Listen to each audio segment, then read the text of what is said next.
Daud bukan hanya berani, tetapi Daud punya nyali. Beda dengan cerita yang ada di kampung saya. Ada seorang pemuda di kampung saya namanya Keru. Ia terkenal dengan suka mabuk-mabukan dan sering bikin onar di kampung. Dan satu waktu ia nantangin satu orang pemuda di kampungnya sendiri itu, namanya Keles, bukan Kodei, karena si Kodei itu temannya si Keles. Dan si Keles masih agak jauh dan berjalan maju ladenin tantangan dari si Keru.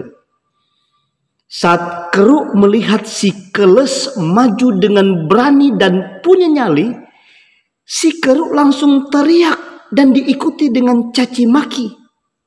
Istilah di kampung saya itu namanya bakuku. Maka keluarlah orang banyak. Namanya ada di kampung. Karena lawannya si Keles semakin dekat, apa yang terjadi? Teriakan si Keru itu semakin kuat dengan maksud di dalam hatinya, tahan saya, peluk saya, dan tahan juga si Keles, pegang dia dan jangan lepaskan. Artinya biar perkelahian itu nggak jadi. Itu namanya berani tapi tidak punya nyali. Itu cerita di kampung saya. Mohon maaf kalau ada nama yang sama. Ini hanya cerita.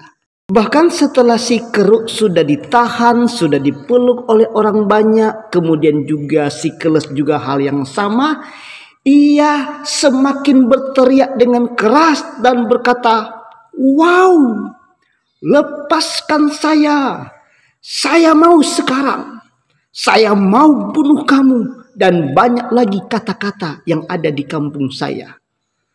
Berani tetapi tidak punya nyali. Beda dengan Daud. Baca ayatnya yang ke-49.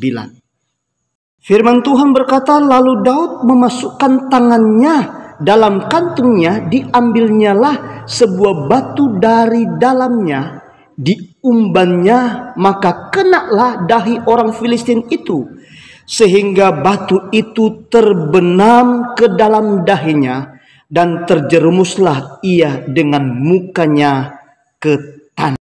Artinya Daud sementara lari maju lalu mengambil batu dalam kantung, kemudian diumbannya dan kena di dahi dengan tertancap, dan Goliat pun saat itu langsung jatuh.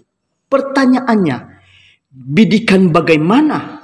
Lontaran batu secepat apa, sekuat apa dan tepat di dahi Goliat? Bukankah Goliat di kepalanya pakai ketopong yang notabene yang kelihatan hanya mukanya saja dan sebagian dahi? Kok batunya meluncur secepat apa ya, sampai Goliat tidak dapat menghindar?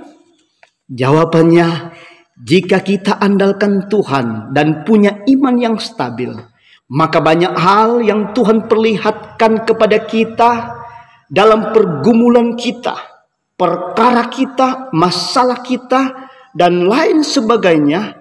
Tuhan jawab kepada kita dengan tidak masuk akal, sehingga kita harus berkata, kalau hal ini pun terjadi, itu semua karena campur tangan Tuhan.